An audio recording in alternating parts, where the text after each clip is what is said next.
Hello everyone, I'm Praveen and today we are starting microbiology series जिसमें हम पूरी series में माइक्रोबायोलॉजी के बारे में डीपली स्टडी करेंगे। तो जब हम माइक्रोबायोलॉजी के बारे में बात करें तो माइक्रोबायोलॉजी ही खुद में अपने आप को डिफाइन कर लेते हैं। जैसे कि माइक्रो मीन्स स्मॉल यानी कि छोटी छोटी, बायो मतलब जो लिविंग ऑर्गेनिजम्स होते हैं उनको बायो नाम दे देते हैं। एंड लॉजी मीन्स स्टडी, जब भी किसी के पीछे लॉजी आ रहा है मतलब उसकी हम स्टडी करेंगे। सो इन शॉर्ट इसमें क्या बताया गया कि जब भी हम किसी लिविंग ऑर्गेनिजम्स और वो भी जो छोटे हैं उनकी जब हम स्टडी करते हैं तो हम उनको क्या बोलते हैं, माइक्रोबायोलॉजी। ठीक है, जैसे कि इसके इंट्रो में लिखा हुआ है कि study of micro organisms that जो छोटे छोटे ऑर्गेनिजम्स हमारे सराउंडिंग में पाए जाते हैं। ठीक है, और हम कह सकते हैं कि छोटे छोटे लिविंग ऑर्गेनिजम्स लाइक दैट। और अगर हम देखें तो माइक्रोबायोलॉजी में आगे फर्दर डिवाइडेड होती है। इसके कुछ 4 पार्ट्स हैं। ठीक है, according to the micro organisms. So पहला है बैक्टीरियोलॉजी। बैक्टीरियोलॉजी इज नथिंग, जब हम बैक्टीरिया की स्टडी करते हैं, इसकी सिर्फ ओनली बैक्टीरिया की स्टडी करते हैं तो हम उसको क्या बोलते हैं, बैक्टीरियोलॉजी। एंड जब हम बात करें वायरोलॉजी इज दैट जब हम वायरसेस की स्टडी करते हैं। ठीक है, सिर्फ इसमें क्या होता है कि सिर्फ ओनली वायरसेस की ही स्टडी हुई जाएगी। ठीक है, और जब हम बोलेंगे micrology is that only study of the fungi. And another one is pestology. Pestology is this जब हम पेस्टिस की स्टडी करते हैं, पैरासाइट्स की स्टडी करते हैं, जिसको हम अनदर फॉर्म जो फैमिलियर फॉर्म है जो उसको बोले प्रोटोजोआस की स्टडी करते हैं। हिस्टोरिकल एरा के बारे में बात करते हैं माइक्रोबायोलॉजी की, कि जैसे कि अगर मैं बात करूँ कोई भी चीज़ अगर हमारे अर्थ पे आई है तो उसकी कहीं ना कहीं डिस्कवरी हुई है। ठीक है, तो अगर हिस्ट्री के बारे में बात करें तो जब इसकी डिस्कवरी हो रही थी, ठीक है, तो सबसे पहले जो रॉबर्ट हुक थे उन्होंने क्या डिस्कवर किया था, सेल्स यानी कि सेल्स की जो थ्योरी थी उसको डिस्कवर किया था by the using of microscope. Microscope को यूज़ करके इन्होंने सेल को डिस्कवर करवाया था कि हमारा जो सबसे छोटा यूनिट होता है वो सेल होता है। ठीक है, बट इनसे क्या मिस हो गया, माइक्रोब्स मिस हो गए। Microbes is that micro organisms. Okay, so तो उनको पूरा किया, इनकी जो कमी थी उनको फुलफिल किया है एंटोनी ल्यूवॉन हॉक ने। ठीक है, तो इन्होंने ऑब्जर्व किया था कि माइक्रो ऑर्गेनिजम्स भी कुछ होता है। ठीक है, माइक्रोब्स, दीज आर माइक्रोब्स। ठीक है, by using of self constructed microscope. इन्होंने क्या किया था, अपना खुद से अपना माइक्रोस्कोप बनाया था एंड उसमें यूज़ किए थे मैग्नीफाइंग ग्लासेस। और उस मैग्नीफाइंग ग्लासेस को यूज़ करके इनको पता चला कि यस कोई माइक्रोब्स नाम की भी चीज़ होती है, यानी कि माइक्रो ऑर्गेनिज्म नाम की भी चीज़ होती है। सेल से भी छोटी चीज़ें पाई जाती हैं पूरे हमारे अर्थ पे। ठीक है, जैसे कि उन्होंने सैंपल लिए थे, कुछ फाइबर्स के सैंपल लिए थे, रेन वाटर का सैंपल लिया था, अपने फेशियल हेयर्स के सैंपल लिए थे। ठीक है, अलग अलग टाइप के सैंपल्स लेके इनको पता चला कि हमारे सराउंडिंग में क्या है, माइक्रो ऑर्गेनिजम्स अलग अलग टाइप के पाए जाते हैं। सो गोल्डन एरा की बात करें हम माइक्रोबायोलॉजी की, जैसे कि हमने पीछे डिस्कवरी एरा के बारे में बात की थी। एंड यहाँ पे हमारे जो साइंटिस्ट आते हैं वो लुईस पास्चर होते हैं, जिन्होंने इतने से ईयर तक डिस्कवरीज निकाली थी। इनकी कुछ डिस्कवरीज हैं ये, कि जैसे कि इन्होंने पहले क्या बताया था कि हमारे आसपास क्या है, माइक्रोब्स होते हैं, प्रेजेंट होते हैं, कि हम सांस लेते हैं तो भी उसमें माइक्रोब्स होते हैं, अगर कोई हवा चल रही है उसमें भी माइक्रो ऑर्गेनिजम्स होते हैं, प्रेजेंट होते हैं। इन्होंने पहले तो ये बताया।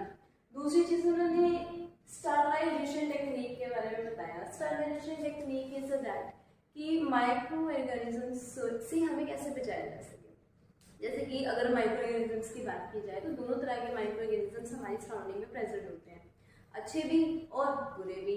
तो हमें कैसे पता चलेगा कि अच्छे वाले कौन है और बुरे वाले कौन है? अगर हमें पता भी चल जाता है तो हम उनसे बचेंगे कैसे, ठीक है। तो ये सारा कुछ हम माइक्रोबायोलॉजी के बाद ही पता लगा पाए हैं। अगर इसके पीछे अगर स्टडी हो पाई है तभी हमारे पास अलग अलग तरह की वैक्सीन्स कि किस तरीके से हम इस बैक्टीरिया से बच सकते हैं, इस वायरस से बच सकते हैं, इस टाइम पे, ठीक है। तो इन्होंने स्टरलाइजेशन टेक्निक के बारे में बताया। स्टरलाइजेशन टेक्निक इज दैट कि कंप्लीटली क्या हो जाता है कि माइक्रो ऑर्गेनिजम्स को किल कर दें। ऐसे मेथड्स हम यूज करते हैं, जैसे कि अगर हम बताएं कि इन्होंने स्टीम स्टरलाइजेशन के बारे में बताया। स्टीम स्टरलाइजेशन जैसे ऑटोक्लेव, ठीक है। ऑटोक्लेव इज दैट कि बॉयल करना है एक ऐसे टेम्परेचर पे लेके कि जो भी इक्विपमेंट हो और उसमें क्या हो सके, हो जाए कि वो माइक्रो ऑर्गेनिजम्स को उस टाइम किल करे, ठीक है। और हॉट एयर ओवन, कई चीजें होती हैं जो नहीं वाटर सब चांस में रह सकती, तो उनके लिए हम ये वाला उन्होंने मेथड यूज किया था स्टरलाइजेशन टेक्निक में। थर्ड चीज उन्होंने डिस्कवर की थी pasteurisation method. Pasteurisation is the method is that कि हम लंबे टाइम के लिए लिक्विड चीज को रख सकें, प्रिजर्व करके रख सकें, जिसमें माइक्रो ऑर्गेनिजम्स किल हो जाए, ठीक है। कोई भी ओके। तो अब हम बात करते हैं हेनरिच हार्बर रॉबर्ट कॉक के बारे में। हेनरी अगर हम बात करें रॉबर्ट कॉक के बारे में, इन्होंने हमें डिस्कवर करवाया था पैथोजेंस को। पैथोजेंस क्या होते हैं? डिसीज कॉजिंग माइक्रोब्स, ऐसे कुछ माइक्रो ऑर्गेनिज्म जो हमें डिसीज कर सकते हैं। जैसे कि अगर हम बात करें इस चीज़ के बारे में, हमें पता है कि माइक्रो ऑर्गेनिजम्स क्या होते हैं, कुछ अच्छे होते हैं हमारे लिए और कुछ बुरे होते हैं, ठीक है। तो जैसे हमारे जो पिछले डिस्कवरी एरा में जो साइंटिस्ट हुए हैं, उन्होंने ये चीज़ बता दी कि माइक्रो ऑर्गेनिजम्स नाम की कोई चीज़ होती है, ठीक है। और पॉस्चरेज ने भी बता दिया कि कुछ ऐसा होता है, ठीक है, कि माइक्रो ऑर्गेनिजम्स होते हैं। बट जो हमारे रॉबर्ट कॉक हैं, उन्होंने बताया कि डिसीज कॉजिंग माइक्रो ऑर्गेनिजम्स भी होते हैं, ठीक है, जो हमें क्या है डिसीज कर सकते हैं, ठीक है, जिनको क्या बोलते हैं? पैथोजेंस बोलते हैं। और इन्होंने इंट्रोड्यूस करवाया कि हाइजीन का कितना रोल है हमारी डिसीज कॉजिंग को, कि अगर हम प्रॉपरली हाइजीन नहीं करते हैं, हाथ नहीं धोते हैं, ठीक है, या फिर हम खाना खाने से पहले हाथ न धोए, खाना खाने के बाद हाथ न धोए, तो उससे क्या होगा, माइक्रो ऑर्गेनिजम्स क्या होंगे, स्प्रेड हो जाएंगे आपस में, ठीक है। ऐसे जाके हम किसी को टच कर लें, ठीक है, और साफ न करें अपने हाथ अच्छे से, साफ सुथरे कपड़े ना पहने, साफ इन्वायरमेंट में न रहे, तो वो क्या कर सकते हैं, हमें पैथोजन से अटैच करवा सकते हैं और जिससे क्या हो जाएगी, हमें डिसीज हो जाएगी, ठीक है। और इन्होंने ये चीज़ भी दी थी हमें, कॉच पॉस्टुलेशन।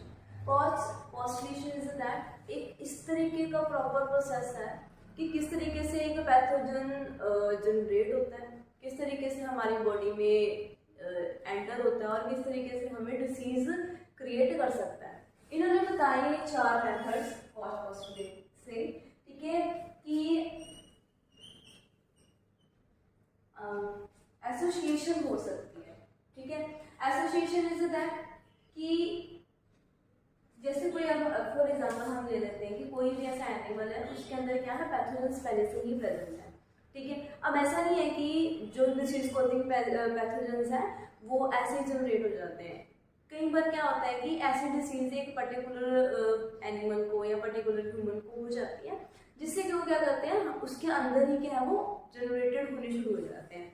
जनरेटेड होने के बाद वो क्या बोलते हैं, आइसोलेशन होती है उनकी। आइसोलेशन क्या, सर्वाइव करते हैं वहाँ पे, ठीक है, वहीं पे ही क्या है, वो सर्वाइव करना शुरू कर देते हैं, ठीक है। आफ्टर दैट क्या होता है कि वो इनक्यूलेशंस भी होती है उसमें। इनक्यूलेशन मतलब ट्रांसमिट भी होते हैं कि अगर एक ऐसा एनिमल देख लें जो डिसीज उनको हो रखी है, जो डिसीज आइसोलेशन में है, ठीक है, डिसीज एसोसिएटेड है, सॉरी, ठीक है, तो अगर उसके साथ कोई हेल्दी एनिमल भी कांटेक्ट में आता है, ठीक है, तो वो भी क्या हो सकता है, वो भी मतलब कि उसमें ट्रांसफर हो सकता है और वो भी क्या हो सकता है, आइसोलेटेड हो सकता है, या फिर आइसोलेशन या फिर बोलो री आइसोलेशन दूसरे हेल्दी पर्सन में भी हो सकती है। जैसे कि अब सिंपल बात करूँ, एक अनहेल्दी है, अनहेल्दी एनिमल लगा लेती हूँ मैं कोई भी, ठीक है, उसके अंदर कोई भी हमारा पैथोजन है,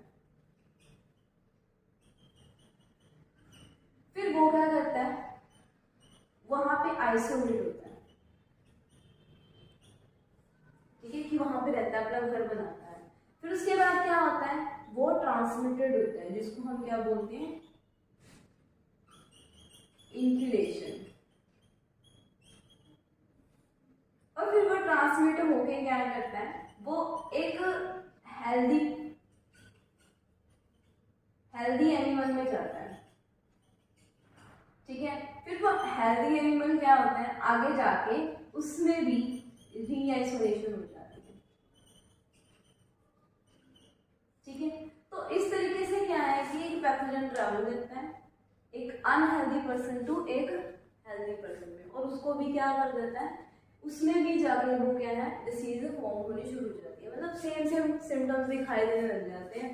जैसे कि अगर हम बात करें, रॉबर्ट कॉक ने इसमें एक माउस लिया था, ठीक है, उसमें उन्होंने क्या किया था, एक ऐसा माउस लिया था जो हेल्दी था, और उसमें क्या किया, आइसोलेशन करवाई एक पैथोजेंस की, ठीक है। पैथोजेन की उसमें आइसोलेशन करवाने के बाद देखा कि उसमें कुछ सिम्टम्स आने लगे हैं, तो वो एसोसिएट होने के बाद उसमें आइसोलेशन भी होने लगी, मतलब उसमें वो सर्वाइव करने लगे।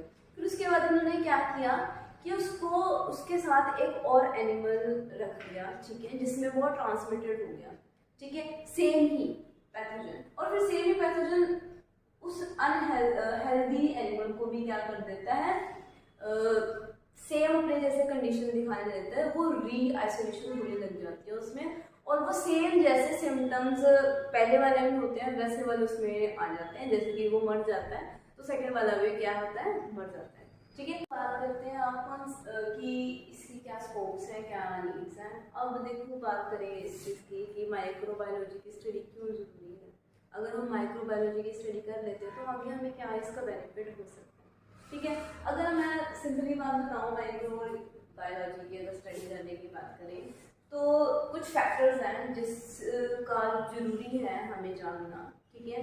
जैसे कि अगर मैं पहली बात बताऊं कि हमें कॉन्सेप्ट पता चले कि कैसे इन्फेक्शन ट्रांसमिट होता है, ठीक है, ये सिर्फ ओनली पॉसिबल है जब हम माइक्रोऑर्गेनिजम्स के बारे में स्टडी करेंगे। हमें पता चलेगा कि किस टाइप का इन्फेक्शन है, किस टाइप का पैथोजन है, किस टाइप की डिसीज कॉज कर सकता है। वैसे ही हम उसी की हेल्प से क्या है, एंटीडोट बना के उसको इंजेक्ट करवा के उससे बचा जा सकता है, ठीक है। दूसरी चीज आ जाएगी कि हमें स्टरलाइट फील्ड की को मेंटेन करने में भी हेल्प मिलती है। जैसे कि अगर मैं बताऊं कि बहुत सारी ऐसी टेक्निक्स हैं जो हम डिसइंफेक्ट करने के लिए यूज़ करते हैं, स्टरलाइजेशन के लिए यूज़ करते हैं। कोई भी हमारे इक्विपमेंट्स, मेडिकल फील्ड में अगर बात करें, जितने भी हमारे इक्विपमेंट्स होते हैं हम स्टरलाइज करके ही उसको यूज़ करते हैं। क्यों? क्योंकि हमारे उसमें कोई भी माइक्रोऑर्गेनिजम्स प्रेजेंट नहीं होने चाहिए जो कि क्या डिसीज कॉज कर सके, ठीक है। तो एक ये मेथड हमें माइक्रोबायोलॉजी की स्टडी करने के बाद पता चलता है। तीसरी चीज आ जाती है कि collection of specimens. Specimen is that samples, जैसे कि ब्लड सैंपल्स हो गया, यूरिन सैंपल हो गया, कल्चर हो गया, समथिंग एल्स, बहुत सारे जैसे स्पेसिमेंस हम कलेक्ट करते हैं। तो उनमें भी हेल्प करता है कि जैसे कि अगर हम कलेक्ट करके रखें तो उनके टेस्ट वगैरह पूरा भी कुछ सर्टन माइक्रोऑर्गेनिजम्स के प्रेजेंट में हम ले सकते हैं। फॉर एग्जाम्पल अगर मैं देखूँ कि मुझे अगर कोई पर्टिकुलर डिसीज के बारे में पता लगाना है और मैंने कोई ब्लड सैंपल लिया है, ठीक है, तो मैं कैसे पता लगाऊंगी कि अब उसके ब्लड सैंपल में इस वाला मतलब है या नहीं है। तो वो सर्टेन माइक्रोऑर्गेनिजम्स यूज करके मैं देखूंगी कि वो रिएक्ट कर रहा है नहीं कर रहा है, ठीक है। दिस काइंड ऑफ सिनेरियो में अगर मैं आपको बताऊं तो हम कलेक्शन स्पेसिमेन को भी पता लगा सकते हैं, ठीक है, कि क्या डिसीज है क्या नहीं। बाकी आगे बात आ जाती है इम्यूनाइजेशन। इम्यूनाइजेशन इज दैट कि जैसे कोई डिसीज हो गई है तो उसे बचने के लिए, उसको ट्रीट करने के लिए भी हम जो एंटीडोट या फिर जो वैक्सीन वगैरह पूरा बनाते हैं with the help of microorganisms ही बनाते हैं। जैसे कि बताया गया है अच्छे माइक्रोऑर्गेनिजम्स हैं, बुरे माइक्रोऑर्गेनिज्म हैं, ठीक है। तो अगर बुरे माइक्रोऑर्गेनिजम्स डिसीज फैला रहे हैं तो उनकी हेल्प से, अच्छे माइक्रोऑर्गेनिज्म की हेल्प से हम उससे बच भी सकते हैं, ठीक है। अब आगे की बात की जाए तो BMW के बारे में भी हमें पता चलता है, इसके बारे में हम स्टडी कर पाते हैं, रीजन पता लगा पाते हैं कि क्या कॉन्सेप्ट है। BMW is medical biomedical waste. Biomedical waste जैसे कि अगर मैं बताऊं सेपरेशन ऑफ द वेस्टेज, अगर कोई क्यों सेपरेट किया जाता है, क्यों मैनेजमेंट की जाती है BMW की? क्योंकि कुछ ऐसे माइक्रो ऑर्गेनिजम्स होते हैं जो एक स्पेसिफिक कंडीशन में रह सकते हैं, आइसोलेट हो सकते हैं, ठीक है। तो वो अगर दूसरे उसमें ट्रांसफर हो जाते हैं और बाई चांस वो किसी और से कनेक्टेड हो जाते हैं, तो ये क्या कोज कर सकते हैं, डिसीज सेपरेशन का कोज कर सकते हैं, अगर हम प्रॉपर वे में उसका डिस्पोज ना करें तो। उसके बाद लास्ट बात करते हैं कि पैथोजेंस के बारे में हमें पता चलता है इसमें पैथोजेंस की कैसे डिसीज वो कोज करता है, किस तरीके से उसको बचाया जा सकता है, क्या क्या उसके सिम्टम्स कॉजेज हो सकते हैं। तो दिस काइंड ऑफ माइक्रोबायोलॉजी है जो हमारी हेल्प करती है आगे इन चीज़ों में हेल्प करती है। एंड इसके आगे हम पढ़ेंगे माइक्रो ऑर्गेनिजम्स के बारे में। यहाँ तक का तो यही था कि माइक्रोबायोलॉजी का इंट्रोडक्शन, कि माइक्रोबायोलॉजी क्या होती है, क्या क्या स्टडीज़ हैं, क्या क्या हम आगे जाके करेंगे। तो ये तो सिर्फ एक इंट्रोडक्शन वीडियो है। तो आगे जब हम इसकी डीप स्टडी करेंगे तो आगे आपको सीरीज मिलेंगी इसके रिलेटेड, जैसे कि माइक्रो ऑर्गेनिजम्स क्या होते हैं, उनके मॉर्फोसिस क्या होते हैं, क्या स्ट्रक्चर्स हैं, सारा कुछ आपको डीप स्टडीज में होगा। एंड जो कि मैंने ये चीज़ बताई है, इम्यूनाइजेशन, BMW, ये सारा कुछ भी हम आगे जाके पढ़ेंगे। Thank you so much to watching my video.